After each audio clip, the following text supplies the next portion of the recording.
Hello and welcome to the Hugh Hatrick channel. And it is, of course, the Hugh Hatrick show tonight with a very, very special guest. It is Chunky Ribena. Chunky, it's great to have you on the show. How are you doing today? I'm great. It's a pleasure to be here. It's good to be on this side and not have to worry about asking the questions for a change. Oh, I might do a quick fire just to catch you out. Yes, because we are both podcasters. We are Indeed. both do interviews. So it's great. This is like Paxman from BBC, and who else could it be? And Piers Morgan or something like that. So we're doing our chat. I definitely don't want to be Piers Morgan. Somebody called him Piers Moron the other day, but that was that was the thing. So. But yes, so it's great to have you on the show. It's when I came across your channel, you were racing at Monza, and I thought that is a fantastic name to have for your channel. And I know in the pre-chat that we had a few minutes ago, you were kind of giving me how it all came about. But in terms, we'll start with your gaming career because that's what we like to do. Yeah. Is to start with that. How did your gaming or love of gaming start? How did it all begin? We're going to have to go back quite a few years here, and we're talking going back to the 90s. Excellent. Yeah. And I remember the Sega Master System 2 was the first console my dad got me. And you had your usual games where it was like you're kind of going one way, you're going another. The screen moved, but not the car, sort of thing. And then there was other games that came along, but then I think I didn't actually get a proper console until the Xbox One came out, the original Xbox. But in between that, I had a PC that I got when I was about 15, and I was playing games on the keyboard and the mouse. I can't remember what the game is called, but there was a rally game that I used to play quite often, and they used to use the Toyota with the Castrol livery. Other games that driving around Sebring in like LMPs and sort of stuff like that, like the Paynos and all that sort of car. Yeah. And then I can't remember what the Formula One game was, but it was one of the earlier ones that I think might be the first made by Codemasters. So I used to play that, and then I kind of just didn't really do a lot until the Xbox came out, the proper first Xbox, the big black box with a green circle in the middle. And I struggle with names of the games, but there was one that I used to play, and it's always in chase cam. Yeah. And I didn't really sort of think about it too much until I was kind of in and out of gaming and sim race. Well, not really sim racing, but just driving games. Toka 2 was really good. Oh yeah, that was a great game. That's fantastic. And I can't remember what the career mode one was after that. Was it Motorsport Driver? I can't remember. Yeah, Toka 1, the official Toka touring cars, Toka touring 2 was fantastic. Yeah. And then it was, I think, just before we got married, probably about 2015 sort of time. I was out in London, went to Westfield in Stratford, and there was like a Mercedes dealership. I thought, that's interesting to see a Mercedes dealership inside a Westfield shopping centre on the top floor. I thought, that's a bit odd. I thought, let's go and check out the Mercedes cars while the wife was going into the other place. And as I got closer, there was a TV that had F1 2015 on. Oh, yeah? And I was like, okay, this is interesting. And I looked in and I was like, there's a Formula One car in there. Which was the the one Schumacher drove before Hamilton went in. Oh yeah, that's right. Yeah. And as I got closer, I'm thinking, oh, there's people sat in that car playing F1 2015. That's so amazing. I was like, I've got to go and try this out. And I went in there, sat in this car, Formula One car, with I'm guessing it was a Fanatec. Yeah. And I played F1 2015 in that. I was like, I need one of these. I need to do this. Because I was playing like the F1 games on controller. Yeah. And I was like, I need to get one of these. So one of the deals was when we got married, because we saved up, and you have to save up and all that sort of stuff, was we have 1 month where we can buy whatever we want. Yeah. So my thing was, I'm buying a PlayStation 4 and I'm buying a Logitech G29. Yeah. And it was my setup at the time for anyone who is starting sim racing. Don't be put off by just not having a rig. Like, I've got a rig now, but I was sitting on an IKEA coffee table, the square ones, sat on the floor with my back against the sofa in kind of like a Formula position with the wheel. Yeah. That's how I started, and then obviously then progressed onto the sofa with a wheel stand, and then now here I am with the whole thing that GT Omega provided. So so anyone starting off, don't be scared of not having a rig. You can, do it with just a controller, because there's a lot of fast controller drivers, or sit on the floor on an IKEA coffee table and immerse yourself. Yeah, that's it. Yeah. Well, we've already got quite a few people in the chat. Yeah, I can We've got Flash Dagger, we've got Hogston, SDS, we've got Erratic as well. It's good to see you all. In fact, I was going to say to Flash, did you not use a controller up until not that long ago? I think Flash was maybe a controller. Then he got a sim rig in a wee while ago. It was 2017 when I got my first proper rig. Because like you, I'd used the controller, and I saw people like Super GT and all the others, they were going so much quicker. So I blamed my equipment for being slow. And I thought, right, it's time to go and get something new and improved. Did you find out that the wheel made you slower to start off with? Yeah, no, that's the thing. So you try, the thing is, I built this whole rig. It was a play seat challenge. I built it in my lunch break. I had half an hour to build it. So I missed out vital bits of Velcro and other bits that you needed to put in. But I got it to work and got it to fit, because I got my G29 first of all. And then I couldn't put it anywhere. It was too thick. All my tables were too thick for the bits to actually go onto and screw in. So I thought I have to get the rig in order for it to work. That's why I told my wife anyway. So so I got it. That's a tip for anyone out there. So that's it. Oh, I never used a controller for GT. Damien recently went to controller. Arcus is using a controller. Rue's in here as well. That's the thing. Flash has always had a rig. But how did you find actually when you got your rig? Because you're saying it makes you slower for a wee while, but did you find that you got quicker in a very short period of time? No, I'm not quick yet either. So even with I don't believe that. Genuinely, I've got my main GT7 account is got about 2 pixels into the A. That's how far into the A it is. That's like me. And if I race on it, it's going to go back down to a B. So I kind of just created my other accounts. So when you see me streaming, I'm always on my B account or my America's account, because I'm not that fast. And I don't know what it is. Actually, it's to do more. I found recently to do with turning points. I can't remember whose stream I was on the other day, but I know the racing line. I know how you go into a corner to make it fast, but what I found by watching a lot of people is where they're turning is a lot earlier than I was doing. So I was braking and then turning late, whereas people were actually turning a lot earlier and hitting that apex and carrying a lot more speed. So that's one thing I found that I need to work on. I love playing with traction control because I know it's not the quickest necessarily, but I want to enjoy it, and I don't want to be spinning out every 2 corners. So I find I just use traction control. It just makes it more enjoyable for me. So I probably lose about 2 or 3 tenths there. But that's it makes sense though. I mean, I use it for GT3, and I tend to take it off for GT4, but GT3, because the car, especially the Genesis, is really tricky. Accelerating out of a corner, it's so easy just for it to spin out. So when I do my time trials, quite often I have the traction control. And when we had that horrendous Genesis thing 2 weeks ago at Monza, you had to have it on. It was the most horrible thing. I tried it, and I think I'd done about 3 laps before I was like, no, I'm done. I'm not even going to attempt, because the braking was. Yeah, it was really poor. Yeah, it had to brake so early. Flash, to be fair, you got a top 10 time. I think he was in the early low 38s and maybe even quicker. Is that because only 10 people drove it? Well, no, Flash is one of the fastest guys out there. No, he definitely is. But no, I just couldn't turn out the last corner, the parabolica at the end. Even in 6th gear, it was still spinning. And so in the end, I got a silver. I did have a gold time, but it was a silver by a fraction, by 1/10. And I thought, I'm not spending any more time on it. So that was I'd had enough by then. But tell me, what are your favourite combinations when it comes to games? What kind of cars and tracks do you like?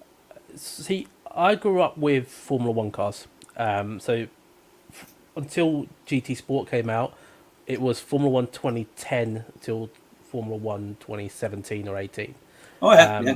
And that's pretty much all I used to do, other than, I've tried Project Cars 2. Oh yeah. I found that was very hard to control. So it was. That's exactly what I thought. That's quite fun. Yeah. So I was a bit disappointed that they didn't go into Project Cars 3, and I think they kind of just went a completely different way than it should have done. But I'd love Portimao. The track at Portimao is fantastic. Being Portuguese as well, that's of course, a bit biased. But I've always loved Formula One cars. But one thing in the last sort of 12 months that I've really started enjoying is GT3s and GT4s. And not so much Formula. So I got F1 23. Oh yeah, Probably played it once. So I haven't told the wife that, but we'll keep that between us. Good value for money. Yeah, it's fantastic, isn't it? I think what put me off is remortgage the house to buy again. So I've always loved Formula One cars, and there's just something about them that I think growing up watching Formula One, Ayrton Senna. I stopped watching Formula One for about 6. Yeah, I was going to say he had a huge Portuguese connection, isn't it? Because he spoke Portuguese, wasn't it? Yep. And with Brazil, and had lots of Portuguese connections. Yeah. So before the Portuguese got good at sport, I remember at football we weren't really good until about 96-ish. Yeah. Watching the World Cups, I'm like, Brazil. I'm watching Brazil, supporting the Brazilian team. And Senna being, we had Pedro Lamy, but he's, if you're going to talk about Portuguese speaking drivers, you can't get any better than Ayrton Senna. I think he won his first race at Estoril. In the wet. Could be wrong in the wet. So I used to watch Formula One because I was like, I want to watch Ayrton Senna. And then when Imola happened, I was only 10. So it took me a while to process it, and I was like, stopped watching Formula One for about 5 or 6 years, and then got back into it and watched I think I've watched every race since. So I'm a big Formula One fan, but I've kind of grown out of it, if that makes sense. And I started watching GTs. There's something about it that I found with GT Sport and GT7 really.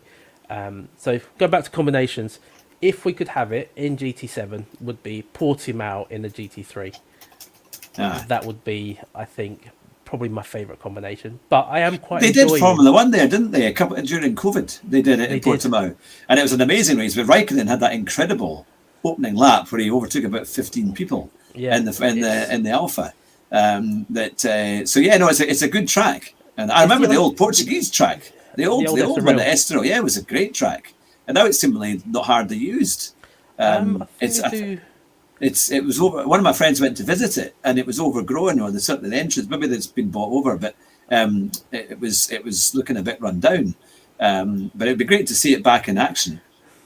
Yeah, I think they do. There was something, because I watch a lot of motorsport on YouTube now, which is the beauty of YouTube. Not just that we create content on it, is I actually watch most of my TV via YouTube. Yeah, that's what we do now, isn't it? Yeah. Like Daytona was on YouTube, but all the GT World Challenges on there, the IMSA, you get all the IndyCar highlights and all that sort of stuff. But there was a GT3 race at Estoril not very long ago, that was on YouTube, which is always good to see, like a classic Formula One track. We won't go into that because getting Madrid on the calendar is just doesn't sit well with me. It's quite funny though, because I think us kind of slightly older Grand Prix fans feel exactly the same way. I think they made such a move in F1 now to try and get younger viewers, but I think they've actually forgotten what Formula One is about in terms of the show, the noise, the characters. and not being, it's very politically correct, and everyone has to say what is so much about the team and all the rest of it.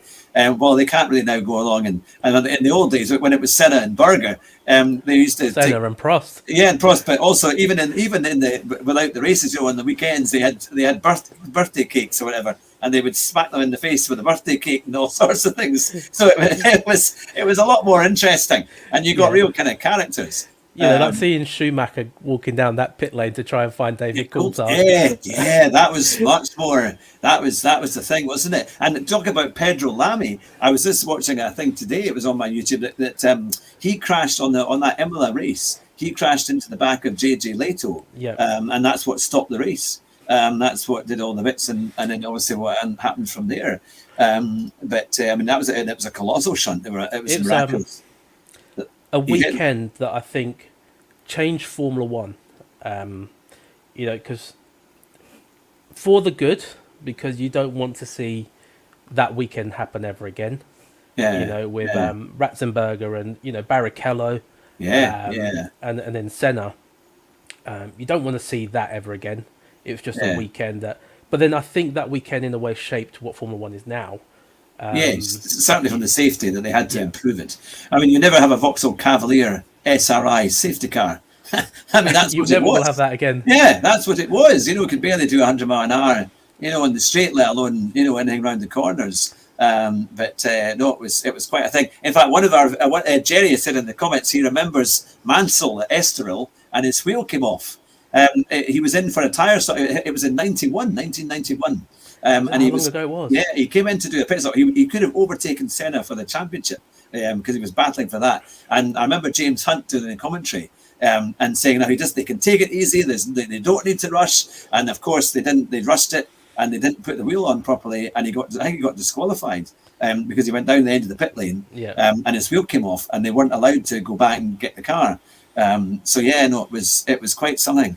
But no, these were epic kind of races at the time. Yeah, I mean, Formula One back then was just on a whole different. I mean, the racing was great because the cars were smaller. There was nothing to them. So I've driven a single seater around Donington. So have I. We're doing so many things here. Was it the racing school? Was it the racing school? It was the Jim Russell Racing School. Yeah, so the blue ones. And those that's the closest I think I'll ever get to experiencing what it would have been like in the 90s and the 80s, because this car, I think, has a 1.6 litre engine in a single seater. I mean, the tyres are about that thick. They're not even, I wouldn't say thick, they're skinny.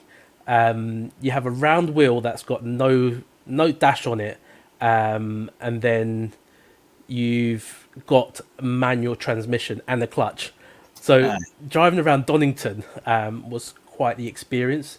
And it gave me a big idea of what it's like to drive a Formula One car, especially back in those days. And now we all experience what it's like to drive a real Formula One car in 2024, because it's kind of like just sitting in your house, isn't it? Yeah, that's it, and a rig. Completely different.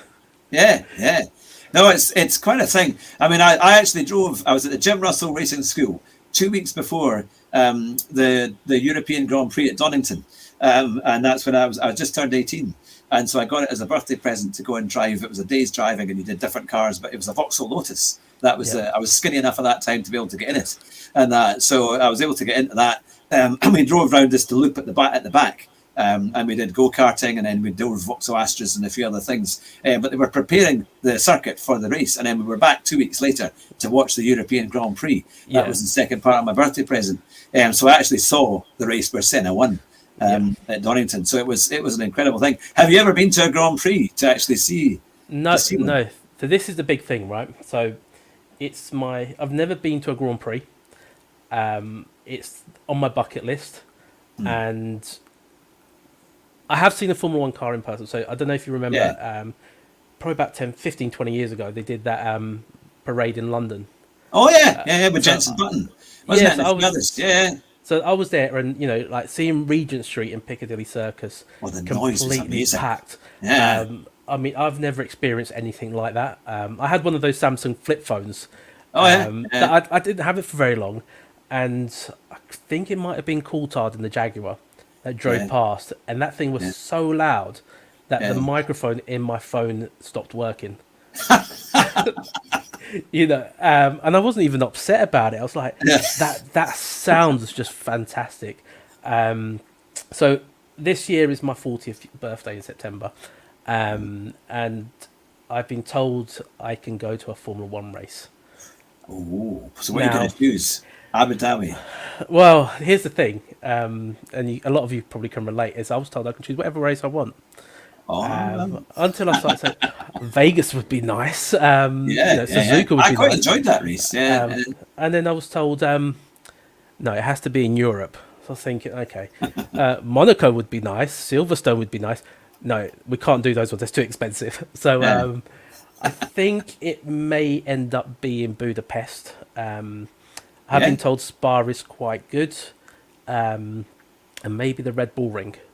yeah, Although, so I will probably do a Formula One race next year, more than likely. Which one I yeah. don't know. Yeah, I would actually quite like to do the classic race and classic GP at Monaco, Yeah, because it's a lot cheaper to get into that. And we went to France a few years ago, and from the south of France we could get the train into Monaco, and I took my family with me, and we walked around the track. It was being taken down at the time because it was just at the end of June, but the atmosphere at Monaco, even without all of that, is electric. And yeah, I thought it would be incredible to see the old classic GP yeah. cars race around Monaco. That would be something. Going back to the Senna thing, I mean, Senna and Monaco, you don't get any better than that. That's the if you're gonna put a Formula One driver in the circuit, Senna and Yeah, Monaco it's by far yeah. the one. But I have been to Formula E, Oh yeah, yeah, and as much as people hate on Formula E, I Aye. really loved it. I've been twice. Yeah. I've done both the Battersea Park races, and those things are surprisingly loud. All right, yeah, because it sounds like there is an electric whine from it Yeah, when you see them. but that wine is actually not as quiet as people might think it is, Yeah. which is pretty interesting. But I also got to be going to the pit lane as well, Ah. and so as a bit of a hobbyist photographer, I've got a photo book somewhere in this room of photos that I've took on the pit lane, Formula E at Battersea Park. So Yeah, yeah. I know because Battersea Park they used to do a race there many years ago. I'm sure they did F1 back in the 50s, so they did a big classic race at Battersea. Oh no, Crystal Palace. It was Crystal Crystal Palace, Palace. that's the one. That's Yeah, what it was. But yeah, we used to race up here where I'm from in the Scottish borders. There was a racetrack. It was Charlton. No, what was it called again? It was just just outside Duns in the Scottish borders, it's an old airfield, and they used to have Jim Clark turning up there. They had Sterling Moss, they had Jack Brabham, all the guys in the early 50s would race there, and it was just in a field, just in an old airfield at Charter Hall. That's what it was, Charter yeah. Hall in the Scottish borders, it was something. But actually, now Jerry has said that the classic Silverstone Grand Prix is really good, and it's on the August bank holiday. So that would be one to maybe measure. Actually, that would be quite good to go to. It would be, but I've already got plans for the August bank holiday. All right. So, Spa or because I'm trying to think when Spa's in. I know some of the guys watching here know that I'm a big wrestling fan, Aye. and AEW goes to Wembley again this year. So that's where I'll be at Bank Holiday weekend. I'll be at Wembley Stadium watching people in hardly any clothes throwing each other around. So I went last year. It's fantastic. 80,000 people watching wrestling in Wembley Stadium was. No, Simon, I can't cancel those plans. I think wrestling at the moment has probably done more for my mental health, especially over COVID, than motorsport. So I've got to give them that due. Yeah. No, it's funny you like the different sports. Going back to Formula One, and the game as well. Do you find that you prefer playing? I know you didn't play F1 2023 that much, but did you play previous F1 games in the last few years as well as GT7 and things like that? So when GT Sport came out, I did play GT Sport, and so that's one of the first games I got when I had the wheel. And I think it must have been F1 2018 that I played quite a lot. I've actually was going through my own personal. So this is not my personal YouTube account that I do my gaming on. I've got my own one that I use to watch stuff, and I was going through it the other day. And I was like, I've actually uploaded videos back in 2017 of me. One's a GT Sport race, which I'm probably going to download and re-upload. But I was driving around Silverstone in F1 2017, I think it was. Trying to do it with no traction control. So you can imagine how comical that might have been. So I did play them all the way through. I think the last one I properly played was 21. And that's because we used to have a little group of friends that kind of just went on every week, and we just used to drive and have a bit of a laugh over comms all over the country. So so me up in the northwest, you're northeast, we're northwest. And some of us down in London, and then it turns out one of the guys I used to race lives not far from where I live. So bit of a coincidence, but it's only when 22 came out that I started thinking it's just the same game over and over again. Yeah, there was a bit of a difference I thought with 2023 because I missed 2022. And I went to that one this year, and I got it for PS5. And I actually thought it was a bit better. I thought the handling characteristics were quite good, and I thought as well the noise in your ear is much better when you're doing the actual races. What bugs me is the fact that when you do online play, you don't get like equal settings. Or the main one, you have to kind of do up your car and everything else. And I would rather just go in with equal settings and just go and race, because I find that's the most fun way of doing it. But they've decided to go a different direction. I think GT7's done that as well, haven't they? I wish they didn't have to have settings on some of the races. I wish they just give you a good setup. Just give you a car with a good setup. That's all you need, and then just go and race. But what's your take on the current state of GT7? I've been thinking of doing a video on this for a few weeks now, and I'm of very mixed opinions at the moment. So I think with GT7, Daily C, I think when I go into GT7, I want to just go and race, and I think that's the same with most of us. So I would rather there not be any setups. Also because setups in GT7 are not quite the same as setups in, let's say, ACC, which I've been really enjoying recently. And then they're doing it in Daily B, which, I mean, for a 4 or 5 lap race, do we really need to have setups, especially when the Mazda are so overpowered anyway? You might as well just have, So it's a bit disappointing in that respect. But in terms of GT7, I think there's a lot of criticism towards polyphony, which I think is probably unwarranted. I think it's mainly to do with the updates. And this is where I've been sort of thinking a lot about it, because I play ATC at the moment, and they have DLCs, and if you want a new track, like Red Bull Ring, you have to buy that DLC. You get a load of cars with it as well, but you have to pay for that DLC. Whereas GT7, they're giving us these cars for free. They don't have to do that, because at the end of the day, you've bought that game. Albeit a little bit too expensive, in my opinion, but that's the way the gaming industry is going. But you bought the game, and you are now getting all this content given to you, included in that price that you've already paid. Whereas games like ACC or iRacing, you buy the game, and then when they release a new DLC, you have to buy it. So I think there's a bit of criticism unwarranted towards polyphony, but the whole setup thing I think is very warranted. I think GT7 isn't really the game for all the setups that intricate changes that you need to make to be able to just be competitive. The same as with Forza, because I think I haven't played Forza, but I've seen some of the videos where you got to level up your car, and then you get a field that's so spread out because someone's new and their car's not as fast as someone who's been playing. Aye. I just think it's a waste of time. They could have a certain lobby for that or a server for that, but I think most of us just want to get on and play and have fun. And if the cars are good and they feel fun to drive and they're quite realistic to drive, then all the better. And that's what annoys me with the F1 game, is that the cars are actually quite good to drive. They're actually quite fun in that environment, or if you do the races, they're good to play. So just playing standard in a standard setting would be brilliant.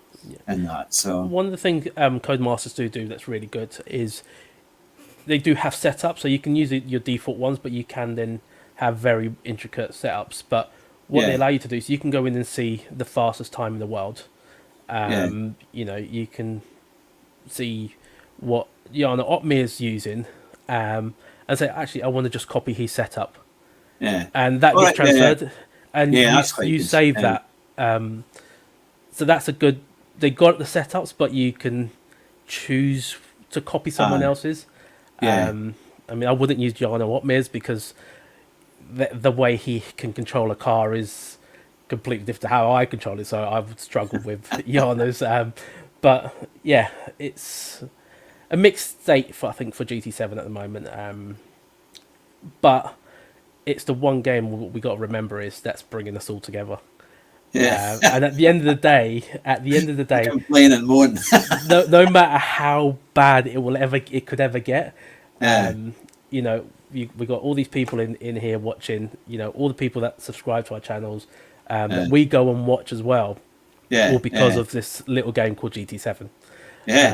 So I mean, there are great aspects to it, don't get me wrong. It is quite fun. I think single player is quite fun in places. It's quite good. Some of the challenges are all right, but I think because the sports side is so popular, that's what is really taken off, isn't it? It's kind of, that's what you really like to do. That's why I did my video a couple of nights ago on it, just saying it'd be nice to have a bit of variation, because they've got so many combinations and tracks. It would be nice to have something that's not just GT3 and GT4. That I quite like the Super Formula. I think they're quite good, but I think it'd be great if GT7 could get like a single seater, like a kind of Formula Ford. If they could license something like that, even an old Vauxhall Lotus or something, and have a classic kind of single seater that was low powered. I think that would be great fun. It would open up a lot more doors, because I think knowing obviously we don't know what the Formula One series is going to do this year, because I have a feeling that the game that comes out in June or July will be completely different to the previous iterations. Because I think this might be the first year where we get something for the new generation of consoles, and it might be just on the new generation. Because a lot of the games at the moment, including GT7, I think are being held back by chip shortages, PS4s and the old Xboxes, to make it work for both. So I think the new F1 game will probably be a lot better. It'll be a completely new game from the ground up. I hope I'm not disappointed. But the Simulate AC 2 is coming out as well. Assetto Corsa 2 is coming out on PC, so that could be quite interesting. I think it's going to be a good year for games, for car-based games. Hopefully, we might have Solar Crown out at last. I wouldn't hold my breath. We've got Le Mans Ultimate coming out this month, I think it is. All right. But I mean, it's out, but it's not out, if that makes any sense. Bit disappointed about the IndyCar game.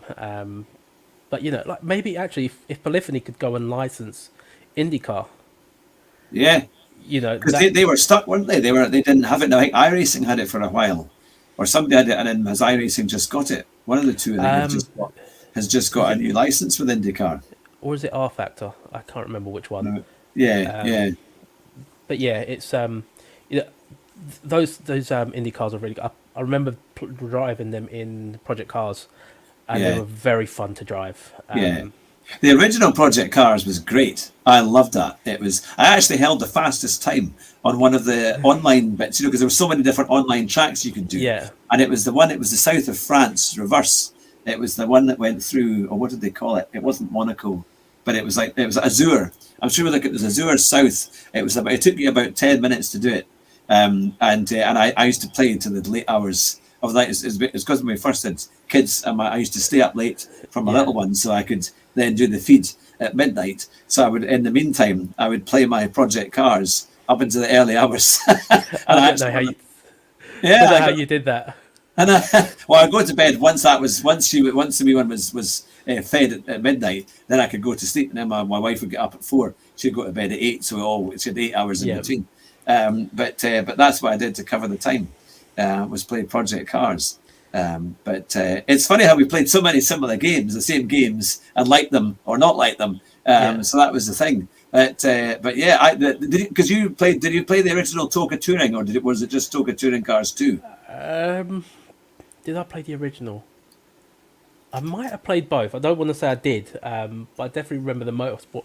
The motorsport one where you had a career. You start as a basic, like driver in the entry feeder series, and then you kind of drive all the way to the main BTCC. Ah, yes, because you could do single seaters in that. Yeah. In that one, and I had the funniest blip in that game because I did the Formula Ford or whatever it was that you had, or Formula Vauxhall, and I remember racing at Silverstone, and I had a big crash. I remember going around one, I think it was Beckett's, and I took somebody off, but I managed to keep going. And I kid you not, when I came round the next lap, the guy was waiting next to his car, shaking his fist at me on the game, and I thought that's a fantastic bit that they've written into the game. And when you're sitting in your trailer and someone comes in, yeah. So it was a great game actually. It'd be nice to see something like that again in the future. They said they were going to do more touring car games, and I think it was the one that was at Automobilista 2 has got his license for some of the touring cars that are current. Oh, have they? Yeah, I think they've got a few of them. Maybe the Toyota and the Hyundai. I think.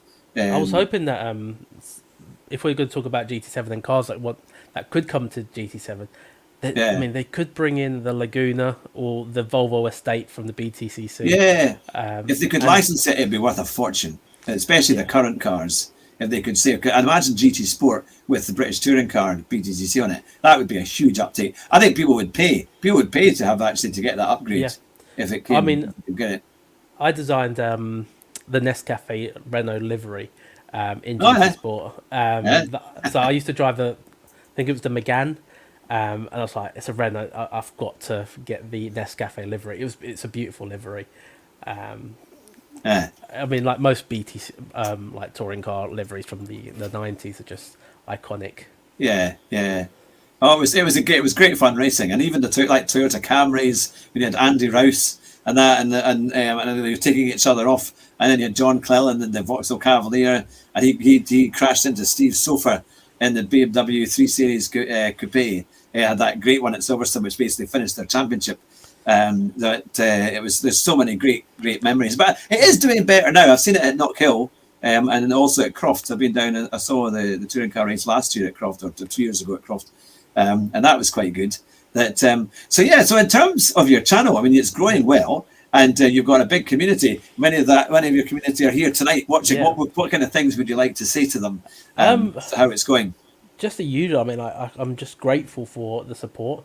I was listening to your podcast with Rory, and he was saying something similar when he was at about 30,000. It's like, why would someone choose to watch me? I just do it for fun. Partly as well to gain a bit of confidence because I've always been quite introverted, and I've always struggled growing up. So obviously, don't really talk a lot about secondary school because it was just a time I don't really want to remember. Quite tough, especially growing up in South London, which was incredibly rough. And then kind of just never felt like I was accepted. And then I was like, I just need to build a bit of confidence.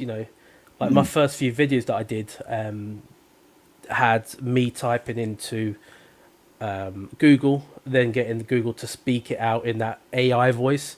And then I would download that and post it into the video, and then that's how I started with my videos. And then I just gradually got to the point where I was like, I need to just do it myself. And the fact that some people, I mean, there's people that are still there from day one. I've watched some of my first streams, and the people that watch now were there at the beginning. and it's just I didn't think I'd get 1,000 subscribers. To be closing in on 3 is mind blowing. In just over 18 months, I think it is. That's very good. Yeah. Obviously, the content I'm creating is slightly different. So anyone that's watching that, might notice my content shifting a little bit. It's partly because I just want to. I've always liked different games, and I don't want to burn myself out. And I'd also say to everyone else, don't focus on that number of subscribers, and do content just for the purpose of getting that number up. At the end of the day, we've all got to enjoy it, and at the moment, I'm enjoying ACC. So my content is shifting slightly. Not that I've forgotten about GT7, because I'll still be doing a lot of GT7 going forward. But I noticed a lot of people are doing that now. Or I think it's the feel of ACC, isn't it? It's more involving. Yeah, I mean, going back to setups, it's all about setups with ACC. But it's understandable in that sense. It's more realistic having a setup, because you have to have that for these kind of cars. Yeah, this week's actually quite interesting between ACC and GT7, because Daily Race C is the same race as LFM in the sprint race. It's both Nürburgring in the GT3s. So it's a really good comparison this week to see how one game could be compared to the other. And I know we've got Hogston here, who's doing a lot of ACC stuff. Oh yes, Hogston, yes. Which is fantastic. He's a great streamer, so if anyone hasn't checked him out. I was going to say, for you guys in the chat, please feel free to put your channel links in there as well, because we always like to try and support one another's channels. And that's one thing I do love about my on my channel. I know a lot of us do that. Flash does it. I know Sparks does it. I'll always be grateful for Dead-Eye Delboy, who without him, my channel wouldn't be where it is now. I know he probably wouldn't want to take that credit, but he's been one of the supporters from the off. When in his stream and he's like, go and check this guy out, go and check him out. Erratic was in here earlier. Erratic, you are an absolute erratic person. Let's just put it that way, for a very good reason.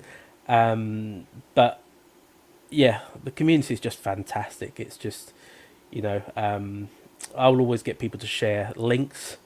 If anyone ever comes into my streams and I'm doing GT7, just put exclamation SO and tag the person, and it links to their channel. Right. Oh, that's quite good, isn't it? So only works on GT7 at the moment, but I'll probably try and allow that to happen on ACC. But yeah, the community is fantastic. There are some which we won't name, that do try and spoil it. And I won't give them the time of day, because it has got to a point where some people do come and try and troll you, and do try and almost destroy your mental health. So there are those people out there. They know who they are. But for 99.9% of people, it is absolutely fantastic, and they're a pleasure to have on my stream or me on their stream. I think that's the nice thing about the communities of the different YouTubers, isn't it? That you choose your different races, you choose how you build your channel, and what you have, your enthusiasm. And it's tough being enthusiastic about certain. When I did the Genesis time trial, it was really tough trying to be enthusiastic about that. And I thought no one's going to want to watch me being miserable about this car, so I really had to put on the smiling face and we'll get there. When it was clearly not getting there. So it is quite fun how people do it. But no, it's great fun. We love playing games, aren't we? We just love the racing games because we want the real action. This is as close as we feel we can sometimes get, to getting into a racing car, isn't it? And playing, and things like ACC, they're fantastically intense. And you feel every bump. In fact, I was racing at Bathurst last night on ACC on the PC version with Jeff, the Sim Cafes community. And the thing is, you come along the top of Bathurst, and as you come down the hill, there's a huge bump as you go into the right-hander. Now on GT7 today, on their time trial, there's no bump. It's just totally smooth, and you just go straight through. But on the ACC, it totally throws the car. If you even do the same Nürburgring, Nürburgring as well. Yeah. I mean, I've got to say that the ACC version of Nürburgring is a better version. I mean, the last chicane itself, I do not like the version they use in GT7. It's partly because I can't control the car through that chicane. But it's a horrible chicane. Yeah, it's horrible. So there's two. So you know that there's two chicanes there towards the end of the lap. So in GT7 we used the first entry, which is a lot tighter, and in ACC you use the second entry. It's much nicer, which is a lot nicer. You can just coast through. It's if Polyphony are listening, just use that version. Use that version. It's like most tracks, isn't it? There's always one bit that's horrible, or there's always one bit that you kind of think, oh, if they didn't have that, it would be so much easier or just nicer. But that the second chicane is much better. Yeah, I think on ACC. Yeah, but going back to the bumps as well. I mean, the bumps, like even when I'm driving on ACC, you're driving in a straight line and you can just feel that little rumbling of every little bit on the track. Yeah, and then you get to GT7, it's like, oh, this is so nice. Well, actually, to be fair, I've got the Logitech 923, and this wheel comes alive on ACC, but it doesn't do on GT7. It's not great for GT7, I find. Not an awful lot of feel, same with the pedals. But on ACC, it's far better. It's much more fun. I think my wife is glad that I've got a Fanatec. I mean, she probably wasn't happy that I've bought the Fanatec, but if I was doing ACC with the G29, she would have probably absolutely hated me and kicked me out of the house. Because that thing, it's got the gears, and then rattle through that, going through the floor. Oh no! If you're downstairs, which is where the living room is, it used to literally go through the whole house. So, yeah, I'm glad I don't have a G29 doing ACC. Let's just put it that way. Because they used to rattle away. On any kind of when they were on those, especially on those games on ACC. But I know it's quite a thing. So what would you like to do in the near future with your channel and your community? Do you have kind of plans to help it grow? What's your direction? So at the moment it's in a bit of a standstill at the moment because up until the baby was born I was doing a lot of content and I had all the time to do that content. And since the baby has come, I've kind of had to gradually do less and less and less. I'm at the point now where I'm doing up more ACC, so it's that whole people subscribe for GT7, not for ACC, and it's kind of that in between. So it's kind of leveled out a bit. But the plan is to do more live streams because videos my OCD means it has to be perfect. Like there was a video I did last week which I uploaded and then watched it back and I was like, no, I've got to take this down because it wasn't even something major, but it was enough to annoy me. So that I had to take the video down, re-edit it and re-upload it. Whereas with a live stream, I find that the engagement with the community is so much better. You can have people come in talking about wrestling.